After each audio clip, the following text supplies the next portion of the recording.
Then Pilate took Jesus and scourged him, and the soldiers platted a crown of thorns and put it on his head, and arrayed him in a purple robe. They came up to him, saying, "Hail, King of the Jews!" and struck him with their hands. Pilate went out again and said to them, "See, I am bringing him out to you, that you may know that I find no crime in him." So Jesus came out, wearing the crown of thorns and the purple robe. Pilate said to them, "Behold the man." When the chief priests and the officers saw him, they cried out, "Crucify him! Crucify him!"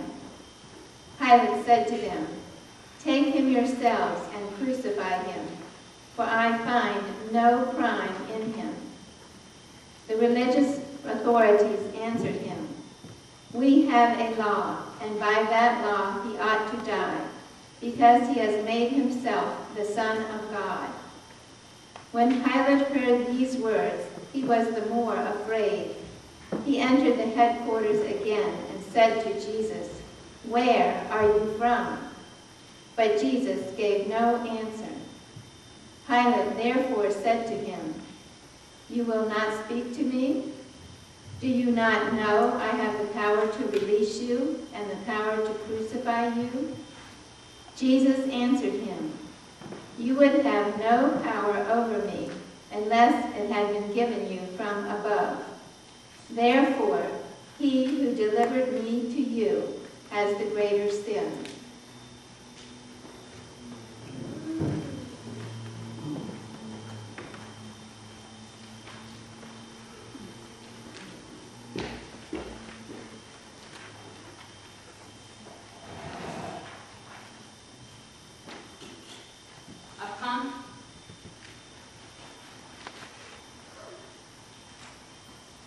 Upon this Pilate sought to release him, but the religious authorities cried out, "If you release this man, you are not his friend.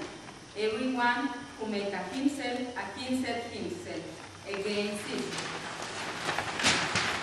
When Pilate heard this word, he brought Jesus out and sat down on the judgment seat at a place called the Pavilion, in the Hebrew Gabbatha. Now it was the day of preparation of the Passover. It was about the 6th hour. He said to the religious authorities, "Behold your king." They cried out, "Away with him! Away with him! Crucify him!" Pilate stood the time, "Shall I crucify your king?" The chief priests answered, "We have no king but Caesar." They handed him over to them to the crucified.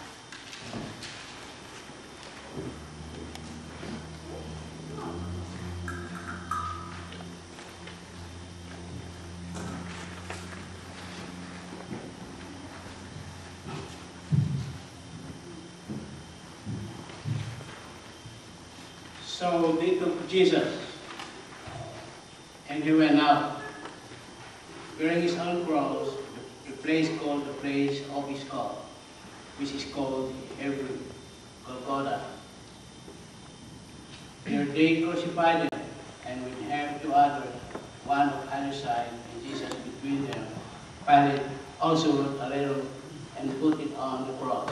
It read, "Jesus of Nazareth, the King of Jews." Many of the Jews read this title, for the place where Jesus was crucified was near the city, and it was written in Hebrew, in Latin, and in Greek. The Jewish chief priest then said to Pilate, "Do not write the King of Jews," but this man said, "I am King of the Jews." Pilate answered, "What I have written, I have written."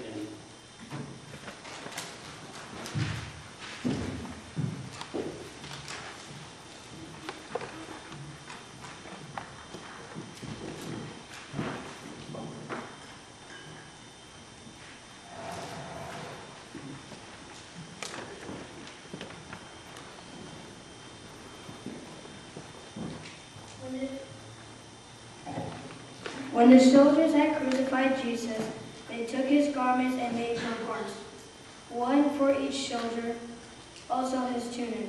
But the tunic was without seam, woven from top to bottom. So they said to one another, "Let us not tear it, but cast lots for it to see who it shall be." This was to fulfill the scriptures. They parted my garments among them, and for my clothing they cast lots.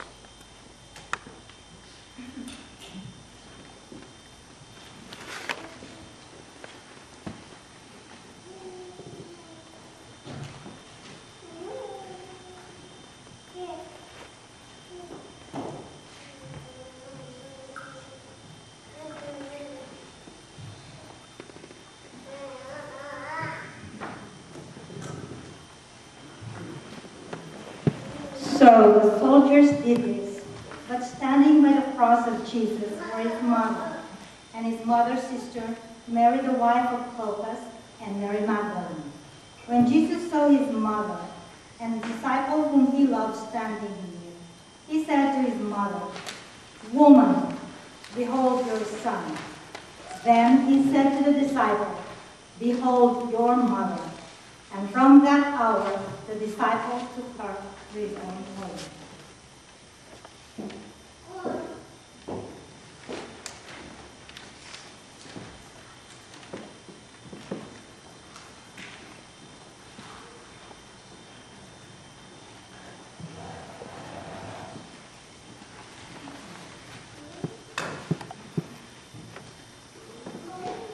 After this, Jesus, knowing that all was now finished, said, "I thirst." A bowl full of vinegar stood there, so they put a sponge full of the vinegar on hyssop and held it to his mouth. When Jesus had received the vinegar, he said, "It is finished." And he bowed his head and gave up his spirit.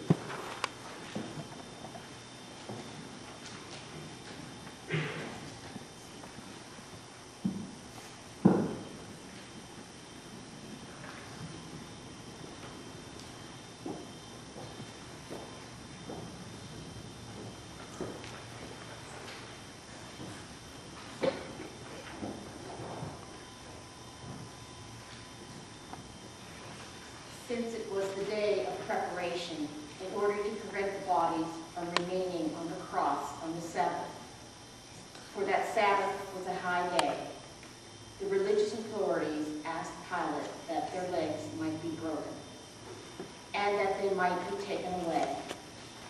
So the soldiers came and broke the legs of the first, and of the other who had been crucified with him. But when they came to Jesus and saw that he was already dead, they did not break his legs. But one of the soldiers pierced his side with a spear, and at once there came out blood and water. He who saw it has borne witness. His testimony is true, and he knows that he tells the truth, that you also may believe. For these things took place that the scriptures might be fulfilled. Not a bone of him shall be broken. And again, another scripture says, they shall look on him whom they have pierced.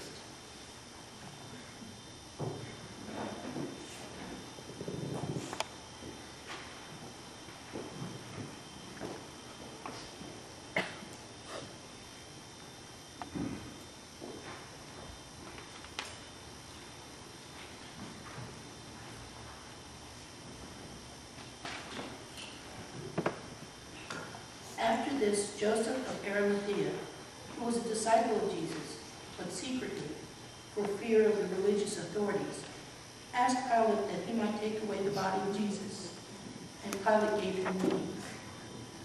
So he came and took away his body.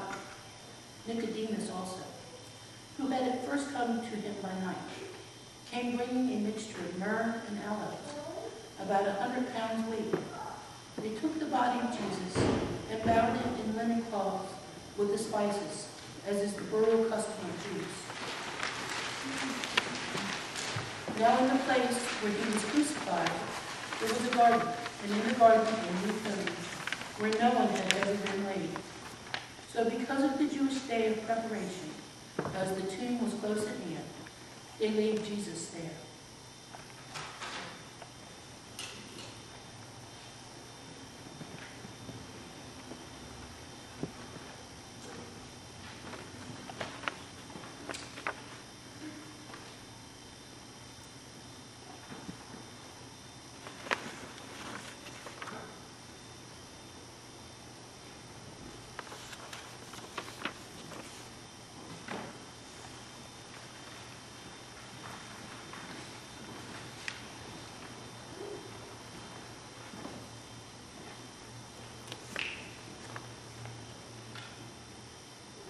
Jesus is in the tomb.